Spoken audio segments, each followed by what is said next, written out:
Zia jenën kemi 3 tema shumë interesante për të diskutuar në këtë puntat, në këtë episod. E para fare është komenti i kryeministit tonë të dashur i perandorit të Shqipërisë në lidhje me atentatin që u bë Donald Trumpin. E dyta kush është? Komenti dhe opinioni i Ilona Mustës në lidhje me Shqipërinë. Dhe e treta është një nga plagët që ka shoqëria jonë shqiptare, që është frustrimi seksual. Dhe një rubrikë të fundit që dalim surprizë në momentet e fundit videos. Ta nisim me temën më interesante, ajo që neve na intereson shumë nga të gjitha. Kush është? Opinioni e Ilona Mustës. Patra gjë mirë bashkë. Nuk jam nga ato nëna që projektoj një të ardhme të amarës jashtë, që ajo do iki, do studio jashtë, do shkon shkolla më të mira, do jo. Sepse unë mendoj që edhe në Shqipëri mund të bëhesh shumë e zonja, shumë e hap, do të kesh një jetë shumë të bukur. Jafti ja del kudo. Nëse ajo sa bukur që e tha pra. Jafti ja del kudo. Dhe unë ashtu mendoj. Ti marrim të gjithë çfarë kemi jashtë, duke nisur që nga Mira Murati, ajo e cila sot ne kemi në telefon të gjithë, një nga krijuesit e OpenAI, që është krijuar tashmë ChatGPT-ja, që të gjithë ne e përdorim dhe na bën dukemi pak më inteligjent nga çfarë jemi. Pastaj pjesat të cilat janë këngëtarët e famshëm ton, Bebe Rexha, Dua Lipa, Rita Ora, edhe ata ti marrim ti sjellim more. Ti marrim ti sjellim që të vuajnë të njëjtin fat që ka pasur dhe Aleksandr Gjoka, dhe Elton Deda, dhe Erdon Makashi, e të tjerë. Ti sjellim tu që të vuajnë në skamje, sepse populli i tyre nuk i jep atë që meritojnë. Ose të bëjnë si këta të rinjt, që të vinë këtu, ti lëpijnë kryetarit të bashkisë që është në burg, ose të presin kryetarin e bashkisë të dalin nga burgu, të cilën çfarë? Ne t'i japim një koncert atje të sheshit, ata të fitojnë një para, apo një lokal nate ku nxjerrin një lek ekstra. Apo vallë po tregojmë keq unë, edhe ju jam i çiki hidhët fatikisht, po mbase ka të drejtë, do t'i marrim të gjitha këtu dhe të bëjmë këto, të futen në këto emisione dhe mëngjesit që qaf bosh. Ti fuse pra të bëjmë këto emisione dhe mëngjesit edhe këto. Edhe jo se kjo është e paaftore, jo se kjo shumë e aftë kjo Eliona, si ka jam kjo më? Ilona Musta është e aftë more. Nuk ka hedhur të poshtë asnjëri. Po me sa duket që kanë më të paaftë pa këto që janë jashtë. Por kjo nuk është vetëm fundi dashur miq. Kalliku zaj vazhdon akoma, pa ta gjë mirë. Plus që bota jashtë duket shumë e vështirë dhe e rrezikshme me të drejtën se në Shqipëri. Një gocë 18 vjeç, që mbaron sa marrësh fuqi 5 vjeç në shkollë. 18 vjeç, shkoj në një vend kryeqytet, apo në çdo qytet evropian, dhe të jetë vetëm aty. Mua më duket më rrezikshme sa po të jetë në Shqipëri, ku ti apo në Tiranë, ku ti. Dhe ne prandaj, pa kupton, të gjithë shqiptarët morën fëmijët dhe u arratisën në rrugëve të botës. Nga që ishte kaq e pasigurt jetesa atje. Atje ku policia kur ti e merr telefon në orën 2 të natës të vjen për 2 minuta dhe nuk i intereson fare se kush është, a është një gangster, a është çuni dikujt, a është një oligarku, a është çuni një ministri. Të marrin zvarr për leskar në që ti ke bër, ti ke dëmtuar dikë pa fajor. Prandaj njerëzit shkojnë jashtë për të shkolluar, për të arsimuar, sepse njerëzit nuk lëpihen e dashur Ilona. Mbasi ti ke mësuar vendin edhe Shqipërinë, mbasi me të mendon se ja ke dalë që jep opinione me kaq zjarr, e kupton. Ti kujton se ti ja ke dalë dashur, duke dalë atje duke nxjerr barkun, duke nxjerr shalet, duke treguar për fitnessin, duke bërë reklama për temun, duke dhënë një opinion her pas here në një gjë nga ato tujat, e kupton, shoh Instagramin tënd. Pak në sa arrita të shkoja në 5-6 videot janë familja, fitness, kjo ajo. Po jo të gjithë janë kaq të larmishëm sa puna jote. Prandaj ikin jashtë që të kenë një vend më të mirë për të jetuar, mos ke nevojë të hapen mbyllësh për t'ia dalë, dhe ja dalin vetëm me forcat e tyne. Mua më duket më rrezikshme sa po të jetë në Shqipëri, ku ti apo në Tiranë, ku ti në funditës. Ku? Cili vend është më rrezikshëm se sa Shqipëria? Ma tregoni pak se në cilin vend mund gjejmë neve krimin që shohim në Shqipëri që ndodh popull të vet çdo ditë. Apo nga që duke postë viti gjithë ditën, i ka harruar realitetin. Mbase më çiftesh atje te shtëpia jote e rehatshme, dhe mbase duke qenë se edhe burrin ti e ke marrë të huaj një herë, duke qenë se shqiptarët që kanë me kaq të mirë dhe kaq të buta, kupton?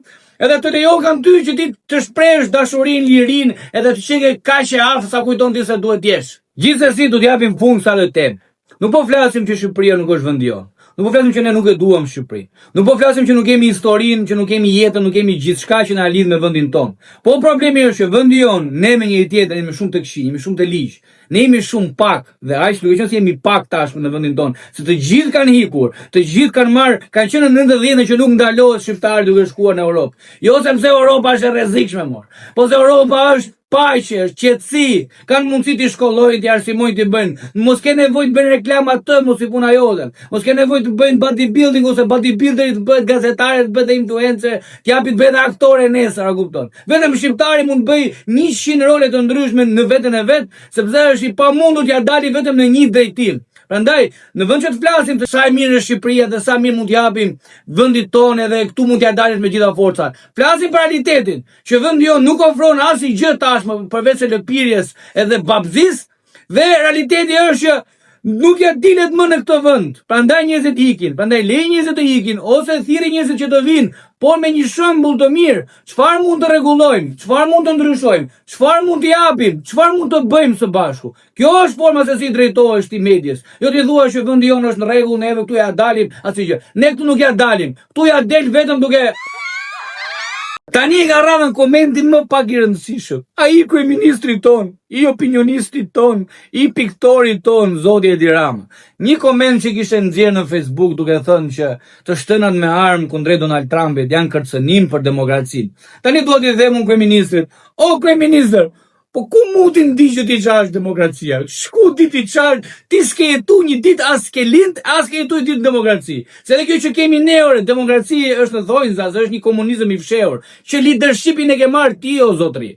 Si mund thua është ti për shembull që ai që mori armën në këta po kërcënojnë fjalën? Jo, amerikanët e kanë treguar me prova, sepse ata kanë lindur në demokraci. Ata s'kan pasur asnjë regjim tjetër. Dhe ata tregojnë me prova. Në vendin që juve thoni budalliqe, në vendin që juve prekni shëndetësinë, prekni spitalet, prekni policin, prekni prokurorin, gjykatën, prekni formën e paqe të jetuarit, hapni luftra, shkatroni vende.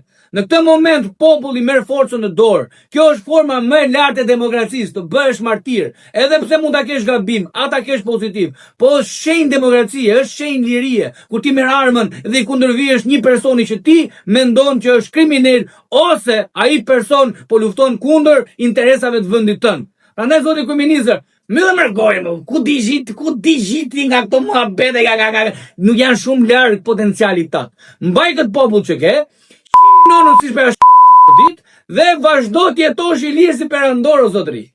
Dhe le të rikthemi pjesës së tretë, që për mua është më e rëndësishme, që është frustrimi seksual. Pse frustrimi seksual është? Sepse nis që nga gjeneza, që nga polica, forcat e rendit që në mes të ditës po shikojmë porno në telefon, dhe deri tek ai gjyshi që kërkon vajza të vogla që nxjerrin piranja tashmë për ditë. Po flasim për qindra mijëra burra të frustruar seksualisht. Dhe ku ndodhet përgjigjja e këtij lloji problemi? Për kjo mbase për mendimin tim, ndodhet atje të hapja një shtëpie publike. Sepse gjë ekzistojnë shtëpi publike në Shqipëri, po janë me shifra marramëndse, sepse i marrin nga Filipinet, i marrin nga Serbia, marrin romune, tjera që po i shohim në rrugët e Tiranës, dhe këto vijnë nga fakti që janë të zezë, nuk paguajnë as taksa. Është nga që është e jashtëligjshme në Shqipëri. Ka kaq shumë gjëra për tu bërë të jashtëligjshme në Shqipëri dhe përfundon tek pjesa seksuale ku Shqipëria nuk e ofron të rinjve asnjë mundësie tjetër. Po duke folur që një djalë që lexon, një djalë që shkollohet, që punon fort, që punon tim, që punon kamarier, këto që marrin një rrogë jo dhe aq të majmë siç janë mësuar këta që t'i nxjerrin nëpër Dubai vajzat, të nxjerrin atë bythën atje në Dubai dhe t'i hapet bythësh shoqeve, a kupton? Këto nuk ekzistojnë dot më, janë një temë shumë e rëndësishme tek ne, por realiteti është që oferta jon për të pasur një familje, mundësia për të pasur një familje në Shqipëri sot duhet paguar, duhet ofruar shumë lart, shumë haj. Prandaj pse duhet shkojmë këtu tek ky lloj çmimi? Lironi njerë këto, se mbase duke liruar të frustrimin seksual që kanë meshkujt, do fillojnë burrat mos i shohin më femrat si objekte seksuale, dhe do fillojnë të shikojnë për punën, do fillojnë të shikojnë shoqërinë, do fillojnë të shikojnë familje, do fillojnë të shikojnë problemet që ka shteti, problemet që vuajnë për ditë. Se nga kjo vjen e gjitha. Dhe pastaj dhe vajzat do fillojnë që mos marrin shembull Kim Kardashianin, por marrin shembull atë gruan punëtore, se është bërë mod sotër, këto gratë që punojnë, që mbajnë shtëpinë, që lajnë, shplan, kujdeset për fëmijët. Këto nuk janë më të suksesshme. Këto shoqëria s'po i pranon më, sepse shoqëria sot është bërë influencera. Janë bërë gjithë influencer sot, a kupton? Të gjitha femrat duan që të bëjnë, të influencojnë diku, sepse ndjehen të paafta për të qenë familjare. Dhe sa e rëndësishme është roli i nënës në shtëpi. është shtylla kryesore e një familjeje, është shtylla kryesore e fëmijës si shembull, është shtylla kryesore e bashortit për të bërë dhe për të vepruar më mirë jetën e tij. Prandaj dashur miq, dëgjemi zgjidhje e kësaj. Dhe në të kundër as nuk japim do zgjidhje e kësaj. Do fillojmë të mbledhim veten tonë, do fillojmë ta heqim këtë frustrimin në format tona, pa prekur dhe pa shkatruar shoqërinë që ne tashmë e kemi drejt degradimit. Edhe rubrika e fundit që ju thash, është momenti që mësojmë shqiptarëve të flasin shqipore. Dhe do nisim me më problematike. Kush është? Grida Duma. Un kam këtu një star, të cilin Star. Ç'është më ky star? Yll moj. Yllin, mo, ke yllin, o yllni, ke yllin, moj. Mirë me star, po me këtë tjetërën. qëndron vetëm si editoriali imi në Top Story. Editorial. Po nga e gjetë më parë zotin. Po artikull kryesor. Artikull kryesor në Shqip. Anshme duhet të godiste kudo njësoj. Jo me selektivitete. Selektivitet. Po përzjedhe më, ç'është kjo më selektivitet? Përzjedhe më. Par zote, më kena gjuhën ka aq bukur më. Në vend ta mësoj bota gjuhën tonë, mësojmë neve gjuhën e botës.